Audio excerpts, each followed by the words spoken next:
Hi, you guys. For our next core unit, we're going to be talking about Christopher Columbus and the Pilgrims.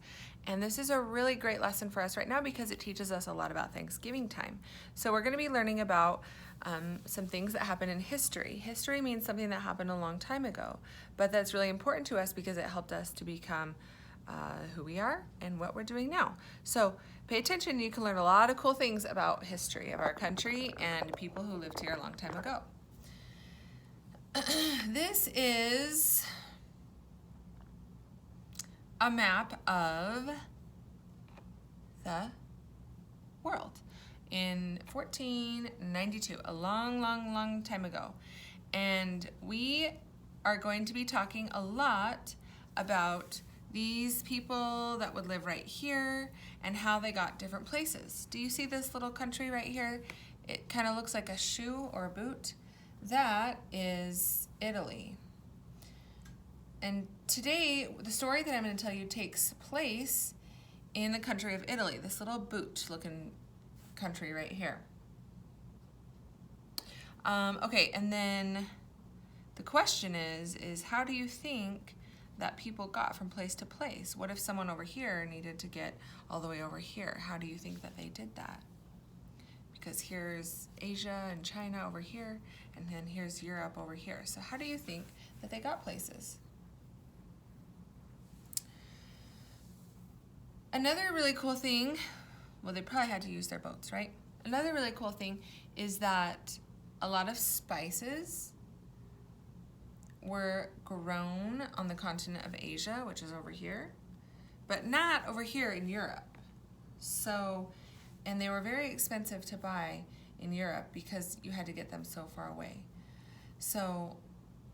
But they didn't have airplanes back then. They didn't have jets or anything like that. So it was very difficult to travel from over here to over here because they would have to take days to get across the ocean, or they would have to take a long time to walk or ride animals to get over to Asia. Okay, so that being said, here's a little story, okay? This is called The Spice Seekers. Sophia, Sophia, Giovanna called out excitedly. Last night, Father told me that he and Uncle Gino are going to take me with them to the Indies. We are going to buy delicious, good-smelling spices to make our food taste better. We'll even get some spices to use in perfume to make people smell good.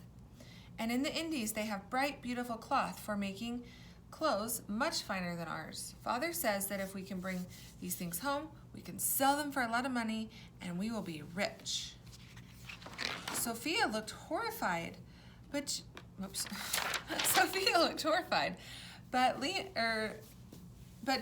Giovanni, everyone knows that it is a long, dangerous journey. Sometimes it takes years to get to the Indies and back. If you make it home at all, you must walk or ride on the backs of mules and horses. Bandits hide out in the mountains, waiting to ambush the travelers and steal their money.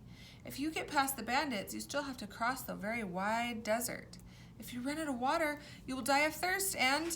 Stop, Sophia, said Giovanna, holding up his hand. Uncle Gino knows people who have to make the trip, so you don't have to worry so much. They've told him all about it. We'll make it, you'll see. And I will bring you back some beautiful cloths so you can make a dress to wear. Sophia was not convinced, but Giovanna seemed sure that he was right. Just a few days later, however, Giovanni sadly told his cousin, "We cannot go after all. In order to get to the Indies, we must pass through the great city of Constantinople." Here's Constantinople. Here's where they live. They're trying to get over here. We must pass through the great city of Constantinople. Father has just learned that the people of Constantinople have decided not to let the Europeans travel through their city anymore. They're blocking our passage. Giovanni sadly continued. The people of Constantinople don't want us to go get our own spices and things. They want to send their own people east to buy these items and then sell them to us for a high price. Giovanni was upset, but Sophia was secretly glad he was not going to make the dangerous journey. Okay, so they couldn't get through because the Constantinople people were not letting them go through. Giovanni and his family were not the only disappointed people. All over Europe, people wanted things that they could only get from Asia, the land to the east. Some of these people were kings and queens. They thought, we are rich and powerful. We could be even richer if we buy Asian spices and sell them for higher prices in other parts of Europe, just as the people of Constantinople want to do with us. But how can we do this? We have people we could send and money enough to pay for their trip, but now the road is closed. European kings and queens had a new thought. Maybe we could send ships sailing to the Indies.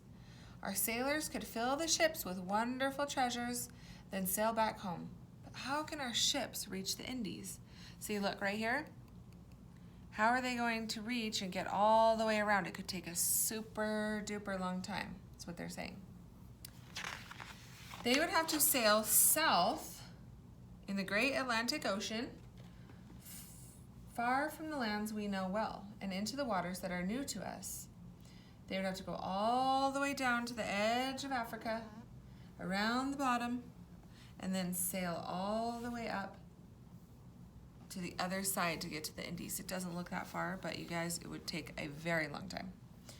No one has ever done that. We don't even know how big Africa is, or if the ocean goes all the way around it to the Indies. Maybe there are huge, hungry sea monsters waiting to attack our ships and eat the sailors who fall into the water.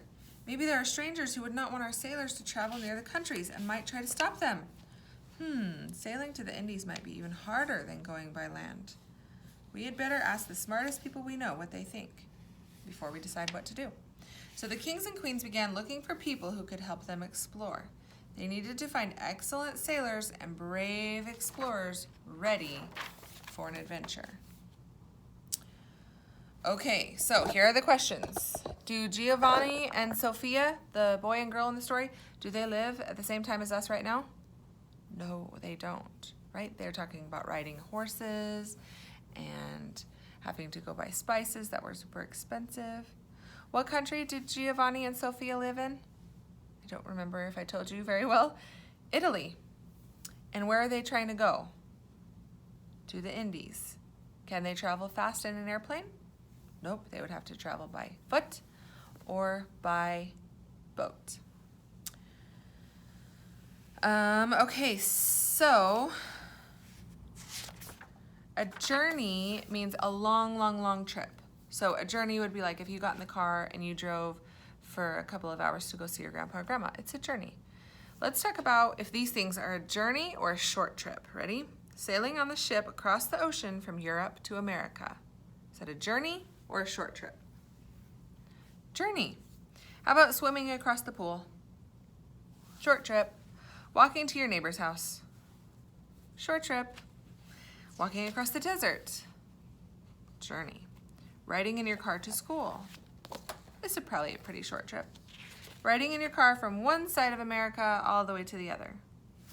Journey, that is for sure. Okay, this, excuse me. This story helps us to understand that it takes a long time by boat to get places, and sometimes we don't know exactly how to get there. Okay, talk to you tomorrow.